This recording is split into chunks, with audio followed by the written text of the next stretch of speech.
सन 1993 में जब बॉलीवुड एक बड़े बदलाव के दौर से गुजर रहा था, एक फिल्म रिलीज हुई जिसे निर्देशकों से लेकर फैंस तक जबरदस्त क्रेज फैला हुआ था। नाम था युगांधर। इस फिल्म के केंद्र में थे डिस्को डांसर से लेकर राष्ट्रीय पुरस्कार विजेता तक का सफर तय कर चुके अभिनेता मिथुन चक्रवर्ती, और निर्देशन की बागडोर संभाली थी ब्लॉकबस्टर फिल्में जैसे अंकुश, प्रतिघात और तेजाब जैसे फिल्में दे चुके विषयमरी डायरेक्टर एन चंद्रा जी संभाले थे। एन चंद्रा का दावा था कि यह फिल्म मिथुन दा के करियर को सबसे ऊंचाई में ले जाएगा, लेकिन किस्मत को कुछ और ही मंजूर था। दमदार अभिनय, एक मजबूत कहानी, एक सफल निर्देशक के बावजूद युगांधर बॉक्स ऑफिस पर वो कमाल नहीं कर पाई जिसकी सबको उम्मीद थी। एन चंद्रा अपनी फिल्मों में सामाजिक राजनीतिक मुद्दों को तीखे अंदाज में पेश करने के लिए जाने जाते हैं। उनकी फिल्मों के हीरो आम आदमी होते थे जो सिस्टम से लोहा लेते थे। युगांधर भी इसी परंपरा की एक कड़ी थी, जहां जमीन से बेदखल किए गए गांव वालों की कहानी दिखाई गई थी और कैसे उनका सीधा साधा साथी कृष्णा मिथुन चक्रवर्ती हालातों से मजबूर होकर एक डाकू युगांधर बन जाता है। चंद्रा को मिथुन चक्रवर्ती पर पूरा भरोसा था। मिथुन दा ने 80 के दशक में जहां अपनी डांसिंग और एक्शन से बड़ा मुकाम हासिल किया था, वहीं प्रेम प्रतिज्ञा जैसी फिल्मों में गंभीर भूमिकाएं भी निभाकर अपनी अभिनय क्षमता को साबित किया था। एन चंद्रा जानते थे कि कृष्णा से युगांधर बनने तक के इस किरदार के भावनात्मक उतार चढ़ाव को निभाने के लिए मिथुन से बेहतर कोई कलाकार नहीं हो सकता। उन्होंने सार्वजनिक रूप से दावा किया था कि युगांधर मिथुन चक्रवर्ती को उनके करियर की नई ऊंचाइयों पर लेकर जाएगा, ठीक वैसे ही जैसे तेजाब ने अनिल कपूर के करियर को नई दिशा दी थी। फिल्म में मिथुन दा का अभिनय वास्तव में दमदार था।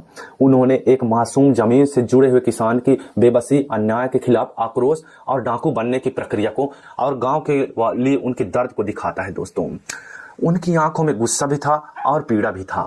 युगांधर एक तरह से मदर इंडिया के बिरजू के किरदार की तरह नायक की कहानी थी, जिसके हालात ने उन्हें डाकू बनने पर मजबूर कर दिया। मिथुन दा ने इस जटिल और बहुस्तर किरदार को पूरी ईमानदारी से निभाया। समीक्षकों ने उनके अभिनय को पूरी तरह सराहना की। इन समीक्षकों ने भी उनके अभिनय को सराहना की। इसमें बताया गया कि मिथुन के करियर की यह बेस्ट अभिनय है। युगांधर की कहानी समाजवादी व्यवस्था, भ्रष्ट अधिकारियों और पूंजीपतियों के ऊपर एक करारा प्रहार थी, जो गरीब गांव वालों की जमीनों को हड़पकर उनको गंदी बस्तियों में जाने पर मजबूर कर देती है।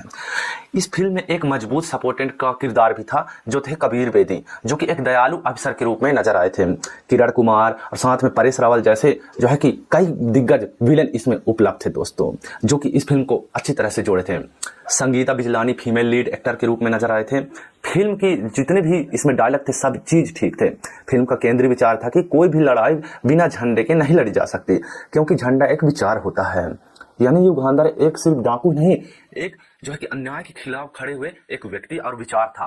इतना बेहतरीन कंटेंट, दमदार अभिनय और दमदार निर्देशन होने के बावजूद युगांधर को बॉक्स ऑफिस पर फ्लॉप या फिर अधिक से अधिक औसत से ऊपर का दर्जा मिला। इसके पीछे कई कारण थे, जिनमें से कुछ ऐसे थे जिन पर फिल्म बनाने वालों का कोई भी नियंत्रण नहीं था। युगांधर जनवरी 1993 के पहले सप्ताह में रिलीज हुई।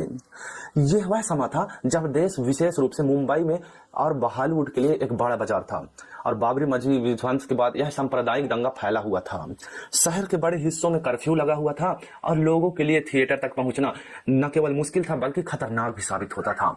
ऐसे माहौल में जहां लोगों की जान खतरे में थी, सिनेमा घरों में वीरान फैला हुआ था और फिल्म के कारोबार पर इसका सबसे बड़ा बुरा प्रभाव पड़ा।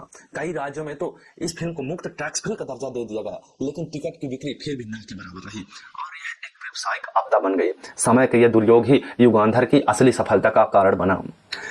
एन चंद्रा की पिछली हिट फिल्मों जैसे तेजाब और नरसिम्हा का संगीत लक्ष्मीकांत प्यारेलाल ने दिया था, जो जबरदस्त हिट रहा था। युगांधर का संगीत भी इसी जोड़ी ने दिया था, लेकिन उसके पिछले रिकॉर्ड की तुलना में यह कमजोर साबित हुआ। 90 के दशक में यह फिल्मों की सफलता की संगीत का बहुत बड़ा हाथ होता था। युगांधर की औसत संगीत दर्शकों को सिनेमा घर तक खींचने में जो है कि नाकाम रहा, जबकि यह कि एक एक्शन ड्रामा फिल्म थी जिसको गाने की सख्त जरूरत थी। समीक्षकों ने भी फिल्म को ज्यादा लंबी बताया, खासकर इससे कुछ गानों को।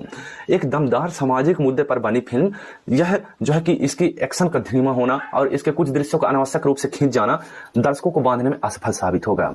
बॉक्स ऑफिस की असफलता के बावजूद युगांधर अपनी कहानी और मिथुन चक्रवर्ती के रूप में उत्कृष्ट अभिनय के रूप में याद की जाती है।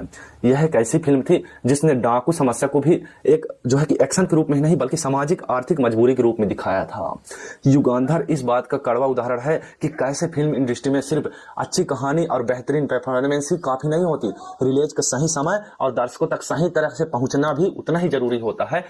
जितना व्यवसाय का होना। मिथुन चक्रवर्ती की असफलता के बाद भी अपना काम जो है कि जारी रखा और कई सारे सफल फिल्में दिए।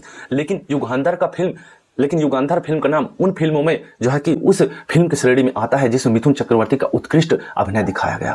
और एन चंद्रा का मानना है कि मिथुन चक्रवर्ती इस फिल्म में अपना सर्वस्व अभिनय जो है कि निकाल दिए थे और अपनी तरफ से परिपूर्ण अभिनय किए। हालांकि मैं युगंधर फिल्म देखा हूं, अगर आपने भी देखी होगी तो हमें कमेंट करके बताएं कि यह फिल्म आपको कैसी लगी। फिल्म की कहानी जोरदार है। सिर्फ मुंबई में जो धमाके हुए और साथ में बाबरी मस्जिद का जो कारण बना, उसके चलते यह फिल्म जो है कि औसत से थोड़ा सा ऊपर रह गया और फ्लॉप साबित हो गया। दोस्तों, ऐसी ही कहानी जानने के लिए हमारे चैनल को सब्सक्राइब करें।